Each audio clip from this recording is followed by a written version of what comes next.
പ്രിയമുള്ളവരെ, വചനജ്വാല 1741 ദിനത്തിലേക്ക് പ്രവേശിക്കുന്ന ഇന്ന് ജൂൺ 7 ഞായറാഴ്ച എല്ലാവർക്കും ഏറ്റവും സുന്ദരമായ ഒരു സുപ്രഭാതം ആശംസിക്കുന്നു.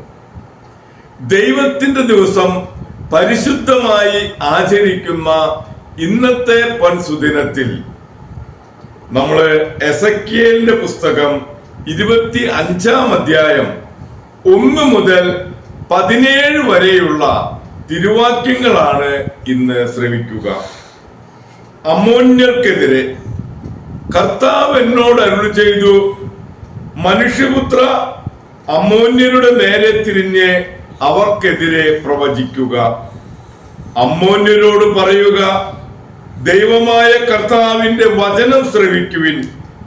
ദൈവമായ കർത്താവ് അരുളി ചെയ്യുന്നു, എന്റെ വിശുദ്ധ മന്ദിരം അശുദ്ധമാക്കപ്പെട്ടപ്പോൾ അതിനെക്കുറിച്ചും ഇസ്രായേൽ ദേശം വിജനമാക്കപ്പെട്ടപ്പോൾ അതിനെക്കുറിച്ചും യൂദാ ഭവനം പ്രവേശത്തിലേക്ക് പോയപ്പോൾ അതിനെക്കുറിച്ചും നീ ആഹാ എന്ന് പറഞ്ഞ് പരിഹസിച്ചു.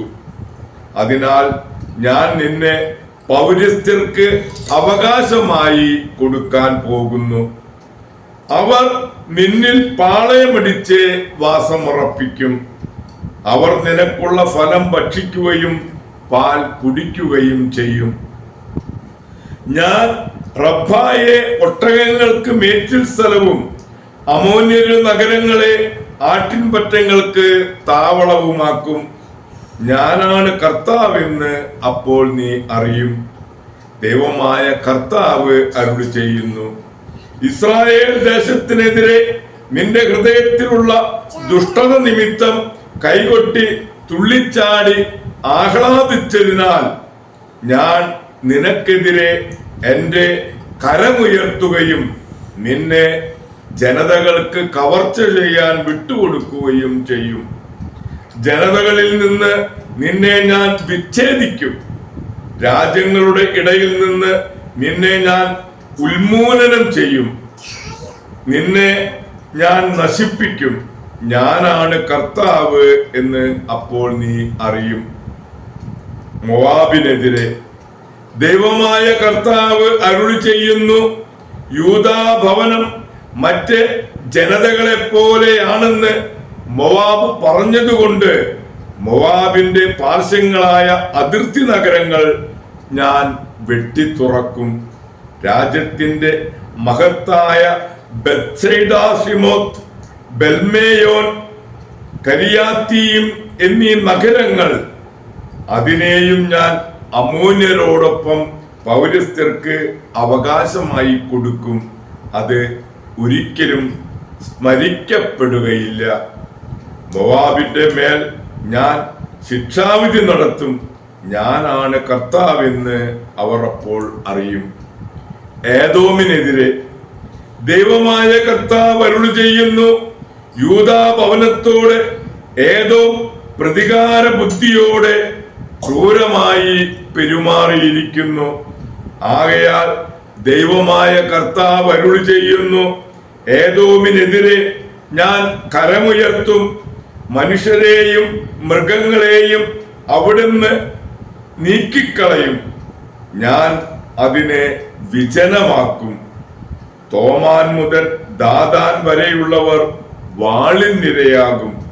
ദൈവമായ കർത്താവ് അരുളി ചെയ്യുന്നു, എന്റെ ജനമായ ഇസ്രായേലിന്റെ കരം കൊണ്ട് ഏദോമിനെതിരെ ഞാൻ പ്രതികാരം ചെയ്യും. എന്റെ കോപത്തിനും ക്രോധത്തിനും അനുസൃതമായി അവർ അവിടെ വർത്തിക്കും. അങ്ങനെ അവർ എന്റെ പ്രതികാരം അറിയും. ഫിലിസ്ത്യർക്കെതിരെ ദൈവമായ കർത്താവ് അരുളി ചെയ്യുന്നു, ഫിലിസ്ത്യർ പ്രതികാരം ചെയ്തിരിക്കുന്നു. ഒടുങ്ങാത്ത വിരോധത്താൽ നശിപ്പിക്കാൻ വേണ്ടി ദുഷ്ടതയോടെ അവർ പ്രതികാരം ചെയ്തിരിക്കുന്നു. അതിനാൽ ദൈവമായ കർത്താവ് അരുളി ചെയ്യുന്നു, ഫിലിസ്ത്യർക്കെതിരായി ഞാൻ കരമുയർത്തും. കൃത്യരെ ഞാൻ കൊല്ലുകയും കടൽ തീരത്ത് ശേഷിക്കുന്നവരെ നശിപ്പിക്കുകയും ചെയ്യും. ക്രോധം നിറഞ്ഞ പ്രഹരങ്ങളാൽ ഞാൻ അവരോട് കഠിനമായി പ്രതികാരം ചെയ്യും. ഞാൻ പ്രതികാരം ചെയ്യുമ്പോൾ ഞാനാണ് കർത്താവ് എന്ന് അവർ അറിയും. ദൈവത്തിന്റെ തിരുവചനമാണ് നാം ശ്രവിച്ചത്. പ്രിയമുള്ളവരെ, ആഗോള കത്തോലിക്ക സഭയിൽ ഇന്ന് ന്യൂ മിനിസ്റ്ററിലെ വിശുദ്ധ റോബർട്ടിനെയും കർമ്മല സഭാ നവീകരണത്തിൽ വിശുദ്ധ അമ്മ ത്രേസ്യായുടെ ആത്മമിത്രവും സഹകാരിണിയുമായ വാഴ്ത്തപ്പെട്ട അന്നയെയും അനുസ്മരിക്കുന്ന പൊൻസുദിനം. ആവിലായിലെ അമ്മ ത്രേസ്യ ആരംഭിച്ച നവീകരണ മഠത്തിൽ ചേർന്ന അന്നയെ അമ്മ ത്രേസ്യ എല്ലാ പ്രവർത്തനങ്ങളിലും പങ്കെടുപ്പിച്ചിരുന്നു.